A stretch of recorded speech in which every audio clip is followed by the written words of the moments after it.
ಹರಿವಾಸರ ಇರೋದರಿಂದ ನಿಮಗೆಲ್ಲ ಧ್ರುವರಾಜರ ಆದರ್ಶವನ್ನು ಪರಿಪಾಲನೆ ಮಾಡಬೇಕು, ಉಪವಾಸ ಮಾಡಬೇಕು ಅನ್ನುವ ಉತ್ಸಾಹ ಬಹಳ ಇದೆ.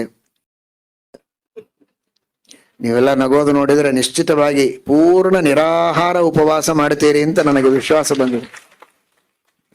ಎಷ್ಟೇ ಕಷ್ಟ ಆಗಲಿ. ನಮ್ಮಲ್ಲೇನು ಹಾಗೆ ಮಾಡೋ ಪದ್ಧತಿ ಇಲ್ಲ, ನಮ್ಮ ತಂದೆ ತಾತನೂ ಮಾಡ್ತಿರ್ಲಿಲ್ಲ ಅಂತ.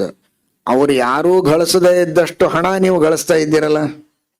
ಅವ್ರು ಯಾರೂ ಕಟ್ಟದೇ ಇರುವಂತ ಕಂಪನಿ ಕಟ್ಟುವಾಗ ದೊಡ್ಡದು ನಮ್ಮ ಅಪ್ಪ ಮಾಡ್ಲಿಲ್ಲ, ನಮ್ಮ ತಾತ ಮಾಡ್ಲಿಲ್ಲ, ನಾನ್ಯಾಕೆ ಮಾಡ್ತೀನಿ ಅಂತ ಅಂತೀರ. ಓ, ಯಾರೂ ಮಾಡದೇ ಇದ್ದ ದೊಡ್ಡ ಸಾಧನೆ ನಾನು ಮಾಡಿ ತೋರಿಸ್ಬೇಕು ಅಂತ ದೊಡ್ಡ ಕಂಪನಿ ಕಟ್ತೀರಾ, ದೊಡ್ಡ ಹೋಟೆಲ್ಗಳನ್ನ ಕಟ್ತೀರಾ, ಬೇಕಾದಷ್ಟು ದೊಡ್ಡ ಅಧಿಕಾರದೊಳಗೆ ಇರ್ತೀರಾ, ರಾಜಕಾರಣದೊಳಗೆ ಸೇರ್ತೀರಿ. ಅದಕ್ಕೆಲ್ಲ ನಿಮಗೆ ಈ ಹಿಸ್ಟ್ರಿ ಬೇಕಾಗಿಲ್ಲ. ಏಕಾದಶಿ ಮಾತ್ರ ನಮ್ಮಲ್ಲಿ ಯಾರು ಮಾಡಿಲ್ಲ, ನಾವು ಮಾಡೋದಿಲ್ಲ ಅಂತ.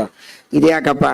ಅದನ್ನೂ ಯಾರೂ ಮಾಡಿ ಮಾಡದೇ ಇದ್ರೆ, ಯಾರೂ ಮಾಡದೇ ಇದ್ದದನ್ನು ಮಾಡಿ ತೋರಿಸಿ.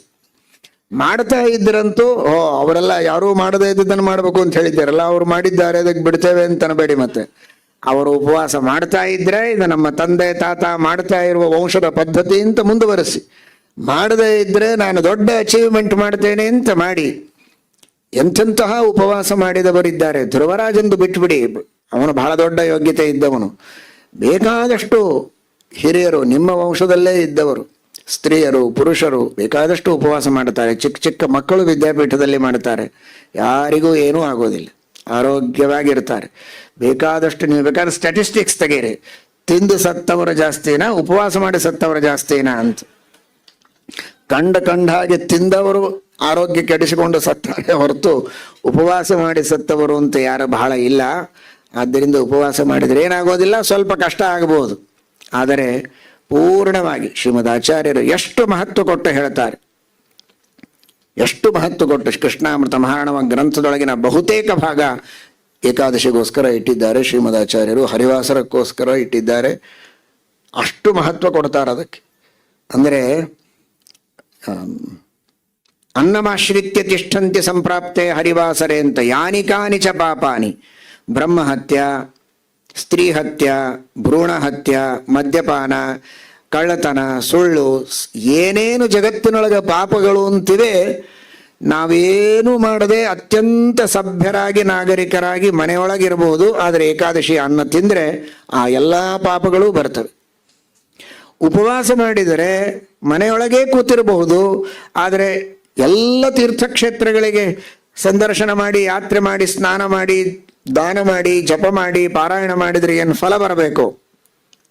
ಕಾಶಿ, ಗಯಾ, ಪ್ರಯಾಗ, ರಾಮೇಶ್ವರ, ಸಮಗ್ರವಾದ ಕರ್ಮಭೂಮಿಯಲ್ಲಿರುವ ಎಲ್ಲ ಕ್ಷೇತ್ರಗಳಿಗೂ ಸಂಚಾರ ಮಾಡಿದರೆ ಏನು ಪುಣ್ಯವೋ ಅದು ಏಕಾದಶಿ ಉಪವಾಸ ಮಾಡಿದರೆ ಆ ಪುಣ್ಯ ಬರ್ತದೆ. ಅಷ್ಟು ಉಪವಾಸ ಮಾಡಿದರೆ ಅಷ್ಟು ಮಹತ್ವ ಇದೆ.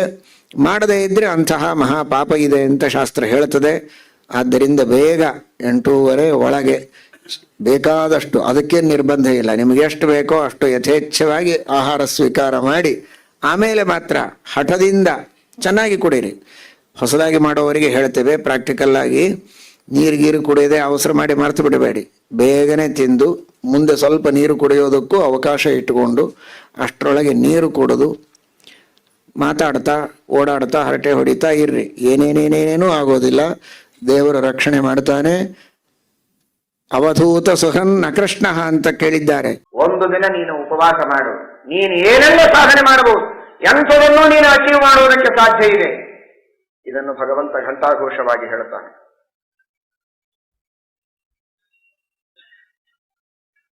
ಯಾವ ವ್ಯಕ್ತಿ ನಿಮಗೆ ಇರುವುದಕ್ಕೆ ಕೂಡುವುದಕ್ಕೆ ಮನೆಯಲ್ಲಿ ಒಂದಿಷ್ಟು ಅವಕಾಶ ಕೊಟ್ಟಿದ್ದಾನೆ, ಅಂಥ ವ್ಯಕ್ತಿ ಒಂದು ಸ್ವಲ್ಪ ನನಗೂ ಕೂಡ್ಲಿಕ್ಕೆ ಅವಕಾಶ ಕೊಡು ಅಂತ ಕೇಳಿದ್ರೆ ಸರಿಯೋದಿಲ್ಲ, ಕೂತಲ್ಲಿ ಹೀಗೆ ಕೂಡ್ತೇನೆ ದೆವ್ವ ಕೂತಾಗಿ ಅಂದ್ರೆ ಎಂಥ ಮೂರ್ಖ ಅಂತ ಬೈತಾರೆ ನೋಡುವ ಜನ. ಅಲ್ವಾ, ನಿನಗೆ ಅಕಾಮಿಡೇಟ್ ಮಾಡಿದವರೇ ಅವರೊಂದು ಸ್ವಲ್ಪ ಸರಿ ನಾನು ಕೂಡ್ತೇನೆ ಅಂದ್ರೆ ನೀನು ಸ್ಥಳ ಕೊಡೋದಿಲ್ಲಲ್ಲ ಅಂತ. ಹಾಗೆ ನಿಮಗೆ 14 ದಿವಸ ಯಥೇಚ್ಛವಾಗಿ ತಿನ್ನೋದಕ್ಕೆ, 360 ದಿವಸಗಳಲ್ಲಿ 24 ದಿವಸ ಬಿಟ್ಟು ಉಳಿದ ದಿವಸ ನಿಮಗೆ ತಿನ್ನುವುದಕ್ಕೆ ಉಣ್ಣುವುದಕ್ಕೆ ಯಥೇಚ್ಛವಾಗಿ ಉಂಡು ತಿಂದು ಮೆರೆಯುವುದಕ್ಕೆ ಮಜಾ ಮಾಡುವುದಕ್ಕೆ ಅವಕಾಶ ಮಾಡಿ ಕೊಟ್ಟವನೇ ಆ ದೇವರು. ಹೊರಗೆ ಆಹಾರ ಕೊಟ್ಟವನು ಅವನು, ಈ ದೇಹ ಕೊಟ್ಟವನು ಅವನು, ಅವುಗಳ ಸಂಯೋಜನೆ ಮಾಡಿಸುವವನು ಅವನು. ಇಷ್ಟೆಲ್ಲ ಮಾಡಿದ ದೇವರು ಹೇಳ್ತಾನೆ, ಒಂದು ದಿವಸ ಅದು ಹರಿದಿನ ನನಗಾಗಿ ಸೇರೆ ಮಾಡು, ಅವತ್ತೊಂದು ದಿವಸ ನೀನೇನೇನೇನು ತಿನ್ಬೇಡ, ಇನ್ನು 14 ದಿವಸ ನಿನಗೆ ಬಿಟ್ಟಿದ್ದೇನೆ, ಒಂದು ದಿವಸ ನನಗೆ ಜಾಗ ಕೊಡು. ಅದಕ್ಕೆ ಹರಿದಿನ ಅಂತ ಹೆಸರು. ಅವತ್ತೊಂದು ದಿವಸ ನನಗಾಗಿ ನೀನು ಆಹಾರ ಸ್ವೀಕಾರ ಮಾಡಬೇಡ ಅಂತ ಹೇಳಿದರೆ ಅಷ್ಟೂ ನಾವು ಕೇಳೋದಿಲ್ಲ ಅಂದ್ರೆ ಕೃತಜ್ಞರಲ್ಲವೇ? ಶಾಸ್ತ್ರ ಹೇಳುತ್ತದೆ, ಆಯುರ್ವೇದ, ಮನುಷ್ಯನಿಗೆ ಇರುವ ಸಾವಿರಾರು ರೋಗಗಳಿಗೆ ದೊಡ್ಡ ಔಷಧಿ ಅದು ಏಕಾದಶಿ. ಲಂಘನಂ ಪರಮೌಷಧಂ. ಉಪವಾಸ ಇದು ಬಹಳ ದೊಡ್ಡ ಔಷಧ. ವಿವಿಧ ವಿಚಿತ್ರವಾದ ಅವನ ಹೊಟ್ಟೆಯ ರೋಗಗಳಿರಬಹುದು, ಬೇರೆ ರೋಗಗಳಿರಬಹುದು, ಆ ಎಲ್ಲ ರೋಗಗಳಿಗೆ ಮೂಲಭೂತವಾದ ಔಷಧಿ ಅದು ಉಪವಾಸ. ಅಂತಹ ಉಪವಾಸವನ್ನ ನಮ್ಮ ಆರೋಗ್ಯಕ್ಕಾಗಿ ದೇವರು ನಮಗೆ ಹೇಳಿದ್ದಾರೆ. ಯಾರ ಸಲುವಾಗಿಯೂ ಕಾಯ್ತಾ ಇರ್ತೀರಿ, ನಿಮ್ಮವರು ಬರ್ತಾರೆ ಅಂದ್ರೆ ಈಗ ಬರ್ತಾರೆ, ಆಗ ಬರ್ತಾರೆ, ಅವರು ಬಂದ ಮೇಲೆ ಊಟ ಮಾಡಬೇಕು ಅಂತ ಅಡಿಗೆ ಮಾಡಿ ಮುಚ್ಚಿಟ್ಕೊಂಡು ಕಾಯ್ತಾ ಇರ್ತಾನೆ, ಬಾಗಿಲು ನೋಡ್ತಾ ನೋಡ್ತಾ ನೋಡ್ತಾ. ಇಡೀ ಊರೊಳಗಿದ್ದ ಎಲ್ಲಾ ಕಾರುಗಳು, ಎಲ್ಲಾ ರಿಕ್ಷಾಗಳು ಎಲ್ಲವೂ ಬಂದು ಹೋಗ್ತಾ ಇರ್ತದೆ. ಆದರೂ ಇವನು ಊಟ ಮಾಡೋದಿಲ್ಲ. ತನ್ನ ಮಗ ಬರಬೇಕು ಅಥವಾ ತನ್ನ ಹೆಂಡತಿ ಬರಬೇಕು, ತಮ್ಮವರು ಬರಬೇಕು ಅನ್ನೋದಕ್ಕಾಗಿ ಕಾಯ್ತಾ ಇರ್ತಾನೆ. ಅದು ಪ್ರೀತಿಯ ಸಂಕೇತ. ಅವರು ಇವನಿಗಾಗಿ ಮಾಡಿದ ತ್ಯಾಗಕ್ಕೆ ಇವನು ಮಾಡುವಂತಹ ಒಂದು ತ್ಯಾಗದ ಪ್ರತೀಕ ಅದು ಉಪವಾಸ, ಬೇರೆ ಇನ್ನೇನಲ್ಲ. ನಿಮ್ಮ ಮಕ್ಕಳಿಗಾಗಿ, ತಂದೆ ತಾಯಿಗಳಿಗಾಗಿ ಅಥವಾ ಹೆಂಡತಿಗಾಗಿ, ನಿಮ್ಮ ಗೆಳೆಯನಿಗಾಗಿ ಅವರು ಮಾಡಿದ ಒಂದು ತಾತ್ಕಾಲಿಕವಾದ ಸಣ್ಣ ಉಪಕಾರವನ್ನ ನೆನೆಸಿಕೊಂಡು ನಿಮ್ಮ ಒಂದು ತ್ಯಾಗವನ್ನ ಈ ರೀತಿ ಉಪವಾಸದಿಂದ ತೋರಿಸುವುದಾದರೆ, ಅನಂತ ಉಪಕಾರ ಮಾಡಿದ, ಅನಾದಿ ಕಾಲದಿಂದ ನಮ್ಮ ದೇಹದೊಳಗಿದ್ದು ಜೀವಸ್ವರೂಪದಲ್ಲಿದ್ದು ನೇಮನ ಮಾಡುವ ಇಡೀ ವಿಶ್ವವ್ಯಾಪಿಯಾದ ಆ ಭಗವಂತನಿಗಾಗಿ ಒಂದು ದಿನ ನಾವು ಉಪವಾಸ ಇದ್ದು ಅವನಿಗಾಗಿ ಕಾಯೋದಿಲ್ಲ. ಅವನು ನಮ್ಮ ಮನಸ್ಸಿನ ಮಂದಿರಕ್ಕೆ ಬರಬೇಕಾಗಿದೆ. ದೇವರು ನಮ್ಮ ಮನಸ್ಸೆಂಬ ಮಂದಿರಕ್ಕೆ ಬರುವುದಕ್ಕಾಗಿ ನಾವು ಅವನಲ್ಲಿ ಭಕ್ತಿ ಮಾಡ್ತೇವೆ ಅಂತ ಅವನಿಗೆ ಗೊತ್ತಾದರೆ ತಾನೇ ಅವನು ನಮ್ಮ ಹತ್ರ ಬರುವುದು. ನಾವು ಭಕ್ತಿ ಮಾಡ್ತೇವೆ, ಪ್ರೇಮ ಮಾಡ್ತೇವೆ ಅಂತ ತೋರಿಸೋದು ಹೇಗೆ? ಊಟ ಮಾಡಿಕೊಂಡು ಮುಸುಕು ಹಾಕೊಂಡು ಮಲ್ಕೊಂಡ್ರೆ ಎಷ್ಟು ಪ್ರೀತಿ ನಿಮ್ಮ ಸಲುವಾಗಿ ನನಗೆ, ಅದು ಹೇಗೆ?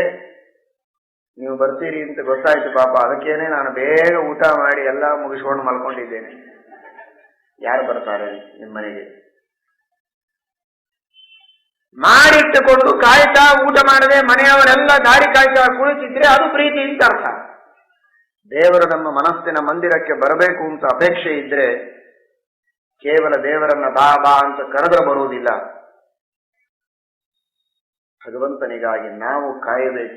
ಅವನು ಬರೋವರೆಗೆ ಉಪವಾಸ ಇರಬೇಕು. ಅದು ಧ್ರುವರಾಜರು ಮಾಡಿದರು. ದೇವರ ಪ್ರತ್ಯಕ್ಷ ಆಗೋವರೆಗೆ ಉಪವಾಸ ಇದ್ದು ದೇವರನ್ನ ಕಂಡೇ ನಾನು ಆಹಾರ ತಗೊಳ್ತೇನೆ ಎಂದು. ಆ ಯೋಗ್ಯತೆ ನಮ್ಮದಲ್ಲ.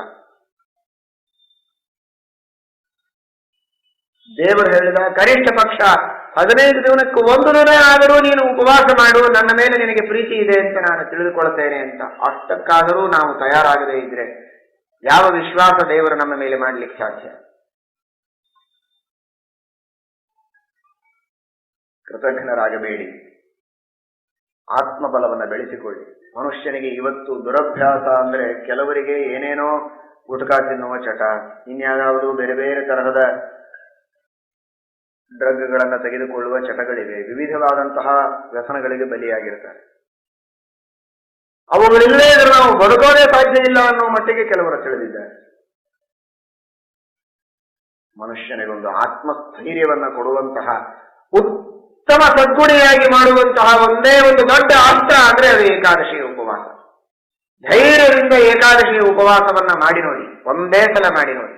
ಓಹೋ, ಏನೂ ತಿನ್ನದೆ ನಾನು ಬದುಕಬಹುದೇ? ಇಲ್ಲಿ ಬೇಕು ಅಂದ್ರೆ ಎದ್ದು ನಿಲ್ತಾರೆ ವಿದ್ಯಾರ್ಥಿಗಳು. ಇಲ್ಲಿದ್ದ ನಾವು ಜಿಲ್ತುವರು 6 ವರ್ಷ 8 ವರ್ಷದ ಮಕ್ಕಳು 2 ದಿನ ಪೂರ್ಣವಾಗಿ ಒಂದು ಹನಿ ನೀರು ಕುಡಿಯದೆ ಉಪವಾಸ ಮಾಡ್ತಾರೆ.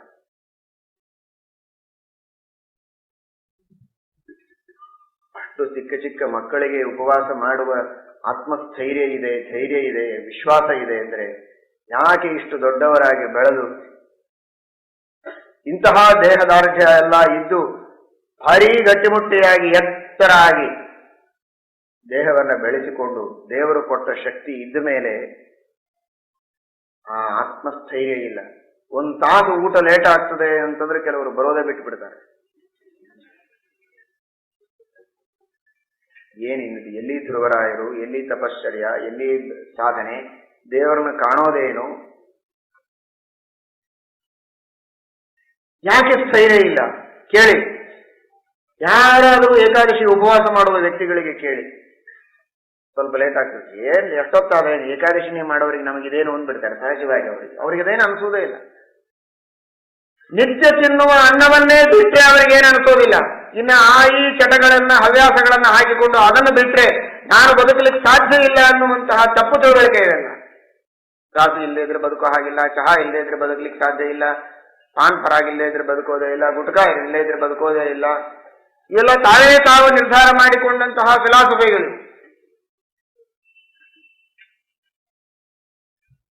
ಮನುಷ್ಯನಿಗೆ ಈ ಎಲ್ಲ ದುರ್ವ್ಯಸನಗಳಿಂದ ಮುಕ್ತನಾಗಿ ನಾನು ಆತ್ಮ, ನನ್ನ ಮನೋಬಲದಿಂದ ನಾನು ಏನಾದರೂ ಮಾಡಬಲ್ಲೆ, ಮಹಾಶಕ್ತಿ ನನ್ನಲ್ಲಿದೆ ಎನ್ನುವ ಒಂದು ವಿಲ್ ಪವರ್ ಬೆಳೆಸುವಂತಹ ಒಂದು ದೊಡ್ಡ ಶಕ್ತಿ ಅದು ಏಕಾದಶಿ ಉಪವಾಸದಲ್ಲಿದೆ. ಮಾಡಿ ಪ್ರತಿಯೊಬ್ಬರು ಏಕಾದಶಿ ಉಪವಾಸವನ್ನ ಮಾಡಿ. ಬೆಳಗ್ಗೆ 8 ಗಂಟೆವರೆಗೇನೆ ಮಾಡಿ, ಕೆಲವರಿಗೆ ಹಸಿವೆ ಆಗ್ಬಹುದು, 12 ಗಂಟೆವರೆಗೆ ಮಾಡ್ಲಿಕ್ಕೆ ಆಗ್ಬೋದು, 3, 4, 5, 6 ಪ್ರಾಮಾಣಿಕ ಪ್ರಯತ್ನ ಮಾಡಿ. ಕೈ ಮೀರಿದಾಗ ಏನೋ ಸ್ವೀಕಾರ ಮಾಡಿದ್ರೆ ಮತ್ತೆ 2ನೇ ಏಕಾದಶಿ ಇನ್ನೊಂದು ಸ್ವಲ್ಪ ಹೆಚ್ಚು ಹೊತ್ತು ಮಾಡುವುದಕ್ಕೆ ಪ್ರಯತ್ನ ಮಾಡಿ. ಇದು ಬಹಳ ಚಿಕ್ಕವರ ದೃಷ್ಟಿಯಲ್ಲಿ ಹೇಳಿದೆ. ಮನಸ್ಸು ಮಾಡಿದ್ರೆ ಏನು ದೊಡ್ಡದಲ್ಲ, ಏನೇನೇನೇನೂ ರೋಗ ಆಗುವುದಿಲ್ಲ, ಯಾವ ದಾಡಿಗೆ ಆಗುವುದಿಲ್ಲ. ಧೈರ್ಯದಿಂದ ಮನಸ್ಸು ಮಾಡಿ, ಹೌದು ನಾನು ಮಾಡಿಯೇ ತೀರ್ತೇನೆ. ಹೆಣ್ಣು ಮಕ್ಕಳಿರ್ಬೋದು, ಪುರುಷರಿರ್ಬೋದು, ವೃದ್ಧರಿರಬಹುದು, ಯುವಕರಿರಬಹುದು, ಯುವತಿಯರಿರಬಹುದು. ಧೈರ್ಯದಿಂದ ಮನಸ್ಸು ಮಾಡಿ. ಈ ವಿಷಯದಲ್ಲಿ ನಿಮ್ಮ ತಂದೆ ತಾಯಿ ಬೇಕಾದ ಹೇಳ್ಬೋದು, ನೀನು ಮನೆ ಹಿರಿಯರು ನಾವೇ ಮಾಡೋದಿಲ್ಲ, ನೀ ಏನ್ ಮಾಡ್ತೀವಿ, ನೀವೂ ಮಾಡಿ ನಾವು ಮಾಡ್ತೇವೆ ಅಂತ ಹೇಳಿ ಉಪವಾಸದ ವ್ರತವನ್ನ ಮಾಡಿ. ದೇವರಿಗಾಗಿ ನಾನು ಇವತ್ತು ಆಹಾರ ತ್ಯಾಗ ಮಾಡಿದ್ದೇನೆ ಎನ್ನುವ ಭಾವನೆ ಮನಸ್ಸಿನಲ್ಲಿದೆ.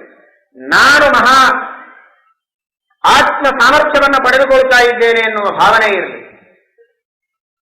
ಹೆಜ್ಜೆ ಹೆಜ್ಜೆಗೆ ಕುಳಿತರೆ ನಿಂತರೆ ನಾನು ಪಾಪ ಮಾಡಿದ್ದೇನೆ. ಕೇಳಿದ್ದೀರಿ ನೀವು ಧರ್ಮವನ್ನ ಇಷ್ಟೊತ್ತು, ಎಷ್ಟು ಧರ್ಮಗಳಿವೆ, ಎಷ್ಟು ಶಾಸ್ತ್ರಗಳು ಹೇಳಿವೆ, ಎಷ್ಟು ಕರ್ತವ್ಯ ಕರ್ಮಗಳನ್ನ ಶಾಸ್ತ್ರದಲ್ಲಿ ಹೇಳಿದ್ದಾರೆ, ಒಂದೂ ನನಗೆ ಮಾಡ್ಲಿಕ್ಕೆ ಆಗ್ತಾ ಇಲ್ಲ, ಮಹಾಪಾಪಿ ನಾನು. ಅಷ್ಟೆಲ್ಲಾ ಪಾಪಗಳಿಗಿರುವ ಒಂದೇ ಒಂದು ಪ್ರಾಯಶ್ಚಿತ್ತ. ಮನುಷ್ಯ ದುಃಖದಿಂದಿದ್ದಾನೆ, ದುಃಖಕ್ಕೆ ಕಾರಣ ಏನು? ಪಾಪಗಳು. ಪಾಪಗಳನ್ನು ಕಳೆದುಕೊಳ್ಳುವುದಕ್ಕಿರುವ ದಾರಿ ಏನು? ಅದು ಪ್ರಾಯಶ್ಚಿತ್ತ. ಏನು ಪ್ರಾಯಶ್ಚಿತ್ತ? ಅದೇ ಏಕಾದಶಿ ಉಪವಾಸ, ಅದೇ ಗಾಯತ್ರಿಯ ಜಪ. 1000 ಪಾಪಗಳನ್ನ ಸುಟ್ಟು ಬೆಂಕಿ ಹಚ್ಚುವುದಕ್ಕೆ ಒಂದೇ ಒಂದು ಉಪಾಯ, ಅದು ಏಕಾದಶಿಯ ಉಪವಾಸ.